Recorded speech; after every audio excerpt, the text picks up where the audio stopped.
Assalamualaikum warahmatullahi wabarakatuh. Kali ini saya akan mendemonstrasikan aplikasi apotik ya, yaitu tentunya sederhana untuk referensi tugas akhir atau apalah istilahnya begitu ya. Oke, tanpa basa-basi saya jelaskan sambil berjalan. Di sini saya login untuk masternya yaitu admin. Nah, ini login. Jadi aplikasi apotik ini itu aplikasi untuk penjualan pastinya ya. Ada transaksi barang masuk dan di sini ada tambahan yaitu menggunakan akuntansi ya, jurnal akuntansi yang pastinya sederhana karena ini kebutuhannya untuk tugas akhir atau skripsi. Jadi lebih tepat untuk penggunaannya untuk itu. Tapi kalau untuk dikembangkan untuk lebih, saya pun bisa. Pastinya kalau untuk pengembangan lebih jauh bisa langsung kontak saya saja di link di deskripsi ya, nomor saya. Di sini untuk aplikasi ini menggunakan dua user ya, artinya atau dua level hak akses yaitu admin dan apoteker itu sendiri yang melakukan penjualan. Nah, di sini karena tadi saya login sebagai adminnya hanya bisa mengakses misalnya data user, data supplier, dan yang jenis obat, data obat ini terdisable karena ini diakses oleh bagian apoteker. Yang kedua, di sini ada transaksi pembelian. Nah, inilah fungsinya di bagian administrator. Dia dapat mengakses bagian pembelian, tapi untuk barang keluar dan pemusnahan obat itu sendiri itu dilakukan oleh pihak apotekernya. Lalu ada laporan pembelian, barang keluar, pemusnahan, data barang, dan laporan akuntansi yang sederhana. Di sini ada akuntansi, ada daftar perkiraan, jurnal atau setting alur barang masuk dan barang keluar. Oke, kita mulai untuk simulasinya. Pertama, di sini ada data user. Nah, untuk data user sendiri di sini ini formnya seperti ini, tapi bisa dilebarkan ya, artinya resize. Bisa di resize untuk diperbesar atau diperkecil. Nah, saya simulasikan untuk inputannya. Gini aja deh, inputannya di bagian gini aja. Ya di sini nggak apa-apa deh. User misalnya saya buat di sini Soleh misalnya gitu ya. Soleh saya buat sebagai admin atau apoteker lah ya, sebagai apoteker 1. Passwordnya saya buat sama apoteker 1 misalnya gitu, karena di sini udah ada apoteker. Nah, di sini levelnya saya buat sebagai apoteker, saya simpan. Nah, ini berarti Soleh apoteker 1 ya, username adminnya. Nanti kita login dengan yang ini. Nah, untuk sistem simpannya itu seperti itu. Jadi kita langsung tampil, langsung kemudian kita isi, lalu langsung input. Nah, untuk edit hapusnya itu kan terdisable. Nah, kalau untuk edit bagaimana? Berarti kita kalau mau edit misalnya yang apoteker inilah kita edit. Misalnya ini. Nah, ini apoteker misalnya Suprianto Java misalnya gitu ya. Saya namain. Nah, ini klik edit. Nah, gitu. Nah, ini tinggal diklik, dia muncul, atau yang simpannya otomatis terdisable, editnya terbuka atau dihapus begitu ya. Dan sistem penginputannya rata-rata sama, jadi sistemnya sama ya. Jadi mohon diperhatikan bagian sistem edit dan hapusnya, cara simpan, edit, dan hapusnya seperti ini, hampir sama merata semua sistem penggunaannya. Lalu untuk pencarian sendiri itu menggunakan pendekatan huruf ya, bukan pendekatan kata. Misalnya saya mau cari di sini Soleh misalnya gitu, karena di sini saya H aja udah ketemu ini pastinya. Nah, huruf H aja sudah ketemu ya, begitu ya sistemnya. Misalnya saya mau cari Suprianto Joko ya, berarti Joko atau KO gitu aja udah ketemu Joko gitu. Nah, ini begitu ya. Oke, kita kembali. Lalu di sini kita input data supplier. Jadi inputnya sama ya, kita input. Nah, untuk kode yang ini adalah kode auto dari programnya. Jadi dia otomatis random atau memilih kode yang tidak sesuai dengan yang ini. Artinya kode ini akan unik ya untuk uniknya. Kita tinggal input sama seperti sistem user tadi, tinggal simpan, kalau mau edit sama, hapus sama, kembali, dan pencarian pun sama. Dan ini juga resizable. Ini kita close. Nah, jenis obatnya atau di apoteker ya. Lalu di sini ada transaksi pembelian. Nah, kita lakukan pembelian misalnya gitu ya. Nah, sebelum melakukan transaksi pembelian ini, saya mau memberikan satu gambaran. Pastinya kalau menggunakan akuntansi, teman-teman harusnya sudah punya pemahaman tentang akuntansi itu sendiri, bagaimana alurnya ya. Misalnya debit kreditnya kemana, minimal teman-teman harus sudah paham tentang hal itu terlebih dahulu untuk memahami lebih lanjut tentang program ini. Karena ini akuntansinya dibuat ya memang real akuntansi gitu loh, cuma dipotong hanya dengan sampai jurnal saja. Jadi ini hanya menampilkan jurnal, tidak ada rugi laba, tidak ada apa gitu. Jadi hanya sekedar jurnal A dari akuntansi itu sendiri. Oke, mulai dari akuntansi adalah di sini ada daftar perkiraan. Nah, di sini ada daftar perkiraan yaitu yang global, yaitu aktiva, kewajiban, modal atau ekuitas, pendapatan, dan biaya. Nah, di sini sudah ada contoh. Ini yang setara aktiva lancar, aktiva, ada yang setara aktiva lancar, kas, bank, persediaan barang. Nah, terus kalau misalnya nambahnya bagaimana? Nambahnya gampang. Nah, di sini ada tipe akun perkiraan. Nah, maksudnya kalau header itu tidak dapat diposting. Artinya ini tidak dihitung ya. Header ini tidak dihitung, jadi seperti aktiva ini. Nah, yang dihitung yang mana? Yang dihitung adalah kas bank, persediaan barang. Nah, misalnya saya input header baru, otomatis nanti dia akan lurus dengan aktiva ini. Misalnya ada aktiva tidak lancar, misal gitu ya. Kita buat akun perkiraannya. Misalnya di sini kita buat akun perkiraannya 3, karena itu sudah ada, berarti 3 ya. 2, 3. Nah, misalnya ini sini aktiva tidak lancar misalnya gitu ya. Saya simpan. Nah, otomatis begini ya. Aktiva tidak lancar. Nah, aktiva tidak lancar itu kan seperti tanah, bangunan. Nah, itu kan aktiva, termasuk aktiva tidak lancar kan gitu. Nah, untuk detailnya ini, nah itu tadi kita tambahkan sebagai detail. Nah, ini yang diposting, artinya yang kita hitung saat proses transaksi akuntansinya. Karena sistem proses akuntansinya di sini adalah automatic atau otomatis menjurnal saat melakukan transaksi.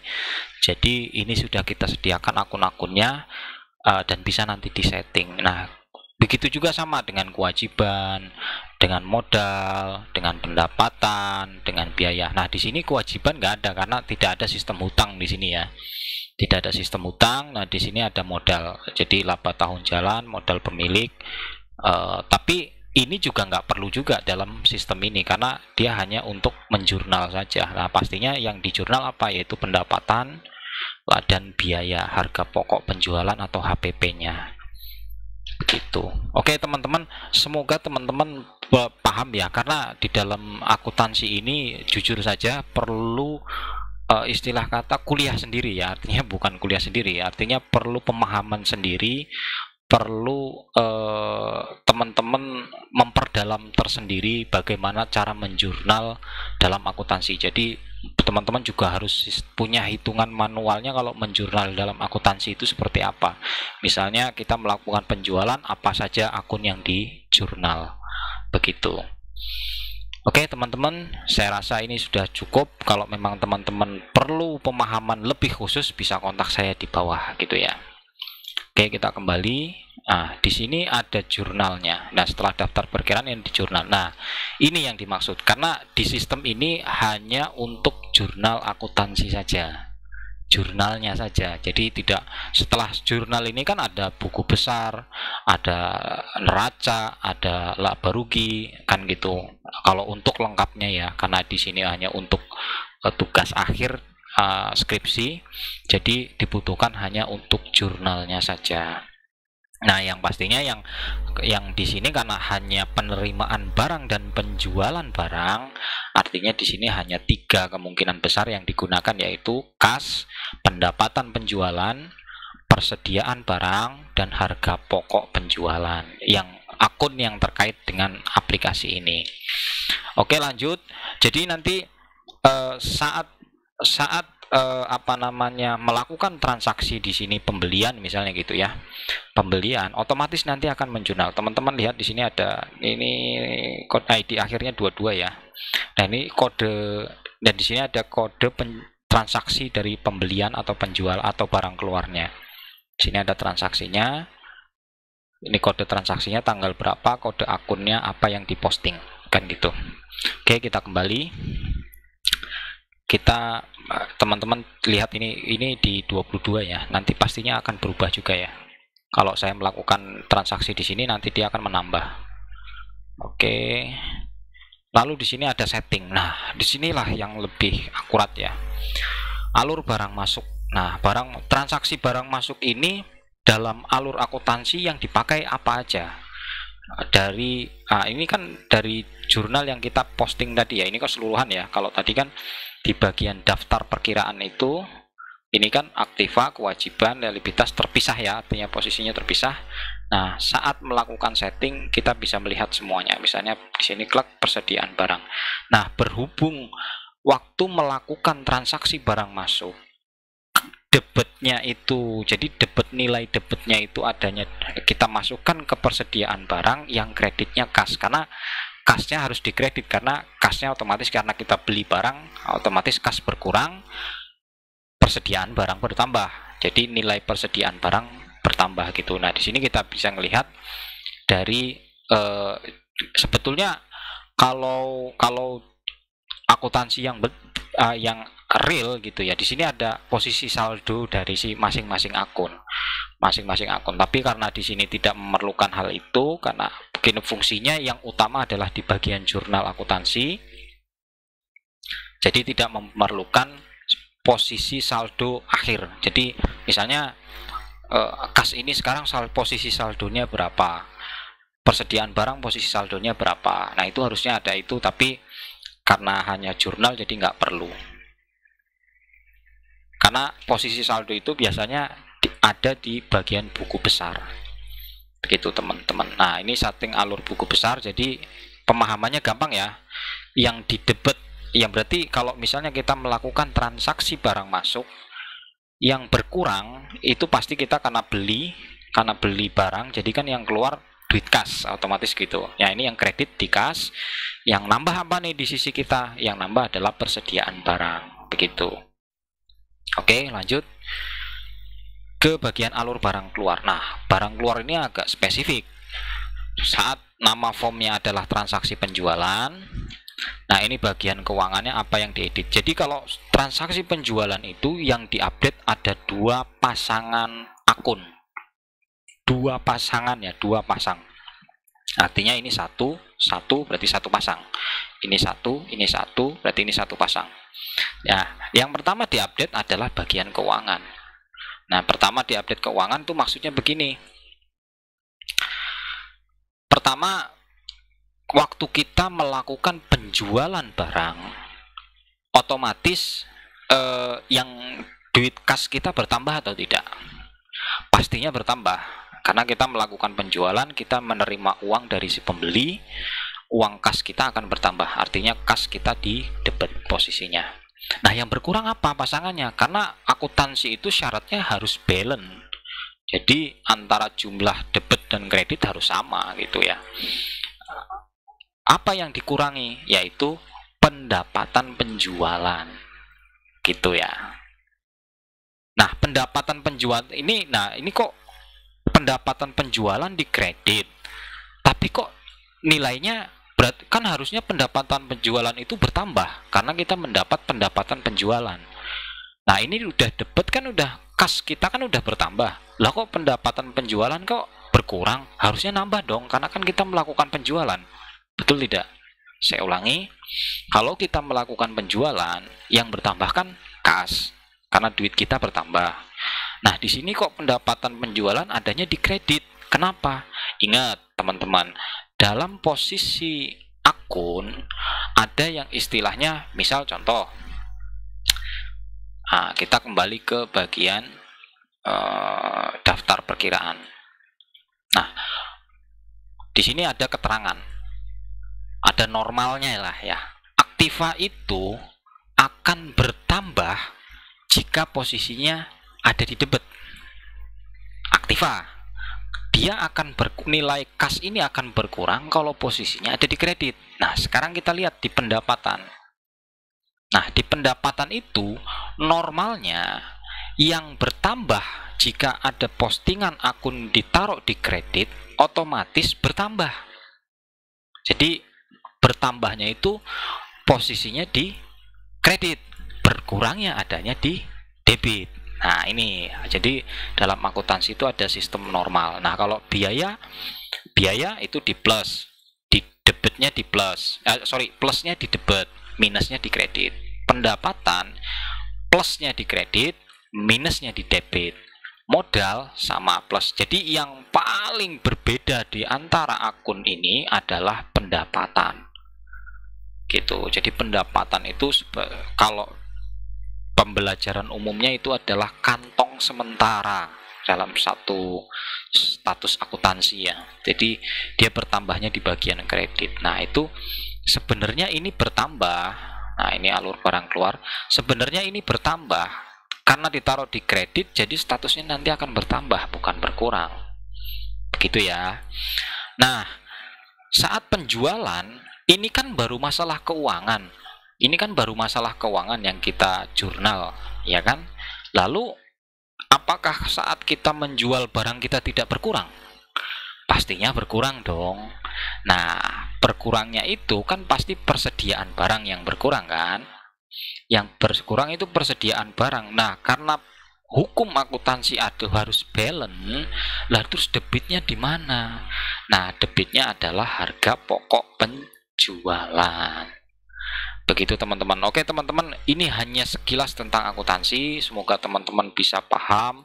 Teman-teman bisa belajar banyak referensi YouTube, memahami dengan mudah cara menjurnal akuntansi. Karena inti dari akuntansi adalah menjurnal itu. Jadi kita harus paham dulu tentang daftar perkiraan ini tadi, alurnya kemana, normalnya bagaimana, lalu kita punya sistem cara menjurnal. Kalau menjurnalnya salah, otomatis nanti debit kreditnya juga akan tidak balance. Begitu teman-teman. Oke, lanjut kita langsung ke transaksi pembelian. Nah, oke, ini sudah ada kebetulan di tahun 2019. Oke, kita tambah. Nah, di sini nomornya ini adalah nomor otomatis PB, itu maksudnya pembelian. Tanggalnya ini tanggal auto hari ini, tapi bisa dirubah sendiri. Nah, ini otomatis. Nah, ini supplier yang sudah kita input lah istilahnya gitu. Nah, kita tinggal pilih. Nomor referensi ini sebetulnya kayak misalnya kita kalau mau beli barang itu ada dasar, misalnya PO atau surat jalannya. Misalnya katakanlah di sini surat jalan nomor 01 misalnya gitu ya. Atau SRT 01. Nah, approve, yang approve siapa? Misalnya Rudi. Yang mengirim siapa? Misalnya Gunawan. Yang menerima siapa? Misalnya Arif. Nah, keterangannya bebas mau diisi, boleh, tidak juga nggak apa-apa. Nah, ini add barang. Nah, barangnya kebetulan yang sudah kita ada di master data tadi ya, di bagian master data ini. Ini stoknya ada 80. Nah, ini misalnya kita buat. Nah, ini otomatis tidak melihat ini ya, karena bagian admin yang ngurusin bagian harga adalah apoteker. Oke, di sini ada stok Sunmall 30, kayak tambah aja 20 biar jadi 50 harusnya gitu ya. Nah, ini harga beli otomatis ya. Ini harga belinya karena dikali 20 jadi 100.000. Remark ini maksudnya catatan. Ini oke, saya simpan. Nah, di sini langsung ada totalnya. Nah, misalnya saya mau tambah barang lagi, amoxilin misalnya saya tambah 20 juga. Harganya 1000, satuan kaplet saya simpan. Nah, di sini, nah ini setelah itu baru kita simpan. Nah, di sini simpan ya. Ini hapusnya terdisable. Saya simpan. Oke. Setelah saya simpan, saya bisa melakukan bagaimana caranya ngedit misalnya gitu ya. Nah, data yang terakhir kita input itu posisinya paling atas. Nah, ini kita misalnya kalau mau edit itu tinggal klik 2 kali ya. Bagian ini klik 2 kali. Nah, ini muncul lagi di sini. Nah, di sini jadinya tadi kan simpan ya. Di sini jadi sekarang ubah dan hapus. Dan tadi kan hapusnya terdisable, sekarang aktif. Begitu. Oke, langsung kita katakanlah sudah saya nggak ngubah lah istilahnya gitu. Tapi kalau mau ngubah sama seperti tadi. Lalu kita cetak. Nah, di sini waktu kita melakukan cetak di sini, kita klik cetak. Di sini belum ada data dipilih. Maksudnya apa? Maksudnya begini teman-teman. Jadi kita saat melakukan cetak itu kita harus milih dulu data mana yang akan kita cetak. Nah, ini karena kita mau cetak data terakhir aja tadi, kita cetak. Nah, ini bukti pembelian barang. Nah, Botik Guna Sehat. Nah, ini nilainya sekian. Propotnya ini. Oke ya, ini cetaknya ya. Ini cetaknya. Kita close. Oke. Nah, di sini bagian admin bisa melihat laporan ini, laporan pembelian kita. Nah, laporannya sendiri itu bisa rank ya, artinya bisa harian, mingguan, atau per bulan bahkan tahunan. Jadi kita bisa tarik data, misalnya yang Juli aja tadi ya. Berarti, nah ini tadi kan ada barangnya ya, 20 botol dan 20 kaplet, jadi 120.000. Karena di bulan ini kita hanya melakukan satu transaksi. Jadi di bulan ini kita hanya melakukan satu transaksi saja. Lalu di sini ada laporan barang keluar. Saya lupa ini barang keluar di tahun berapa ya. Pastinya di 2019. Tapi sama prinsipnya ya, seperti barang masuk tadi, pembelian tadi. Nah, di sini ada laporan pemusnahan juga. Coba saya tracing di 2019 ya kalau nggak salah. Saya buat Januari. Ini Desember akhir saya buat 2019 31. Jadi saya cek 1 tahun ini ya, saya coba print. Nah, ini ada data ini 10 kaplet 20 Suprianto. Ini tanggal 16/07/2019. Ini ada pemusnahan. Ya, coba kita lihat yang bagian barang keluar. Berarti kita ambil 2019. Kita di Januari.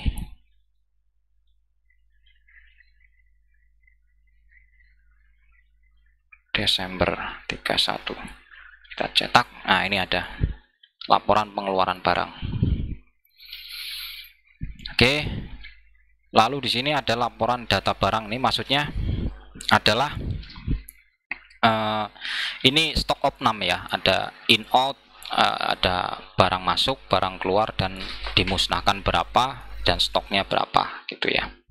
Ini total ya, secara total seluruh transaksi ada barang masuk ada 120, outnya ada 10, dimusnahkan 10, stoknya 100 kaplet gitu. Ini stok opnam lah ini.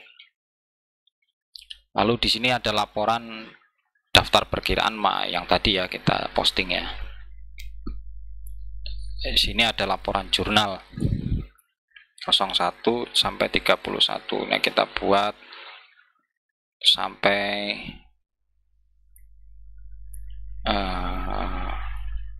Desember 2021 lah ya. Print laporan jurnal.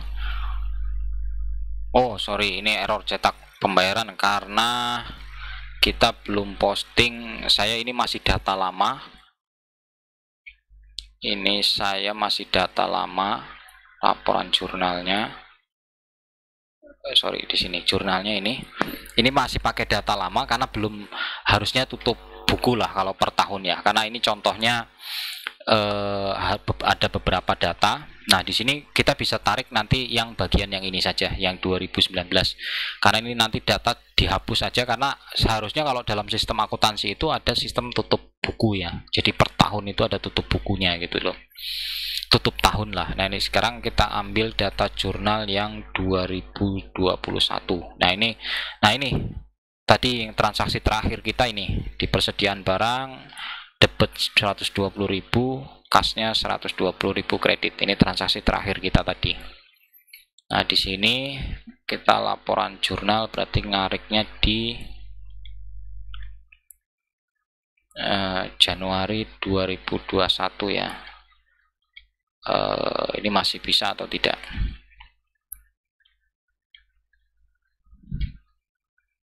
Oke, print. Oh ya, tidak bisa. Tidak bisa melakukan penjurnalan. Oke teman-teman, pastinya ini nanti data ini sebetulnya bukan karena error dari program ya teman-teman ya. Jadi karena ini saya sudah lewat tahun, jadi saya harus memperbaiki datanya sesuai dengan tahun yang sekarang. Nah, gitulah. Intinya kalau teman-teman menggunakan pada tahun saat ini pastinya bisa gitu ya. Tapi sebelumnya saya harus menghapus data yang di tahun sebelumnya ini, karena ini kan ada transaksi di tahun 2019, jadinya error gitu ya. Karena sistemnya ini berlaku hanya 1 tahun, jadi kalau memang mau diberlaku 1 tahun, jadi ini data harus kita bersihin dulu. Karena waktu sistem menjurnal ini mengambil data keseluruhan. Nah, kalau ada data yang belum dihitung, dia akan error gitu loh. Karena tidak masuk di tahun 2021. Harusnya 2021 clear. Nah, kalau sistem akuntansi kan kalau 2021 tutup buku terus data baru lagi, bahasanya begitu. Nah, karena ini ada data 2021, jadi ini datanya atau enggak begini ya teman-teman, kita buat ini, saya hapus saja data pembelian terakhir ini, saya hapus. Nah, ini biar 2019 ya. Nah, ini kita lihat laporan jurnalnya 2019. Oke. Jadi tidak ada data 2021. Oh, masih tetap ya.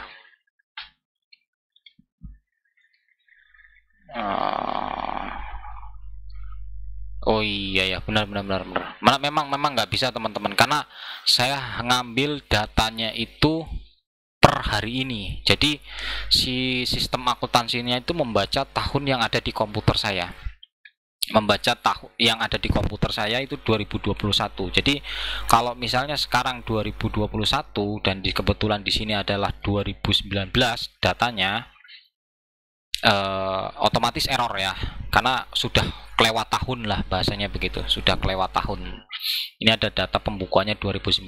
Pastinya teman-teman nanti kalau untuk mendapatkan aplikasi ini pastinya sudah dengan kondisi yang sudah bagus ya, artinya terupdate tahun ini. Dan kemungkinan saya hapus ya sistem untuk membaca di tahun 2021 atau di beda tahun, jadi nanti akumulasinya keseluruhan gitu. Intinya ini saja PR saya saat ini.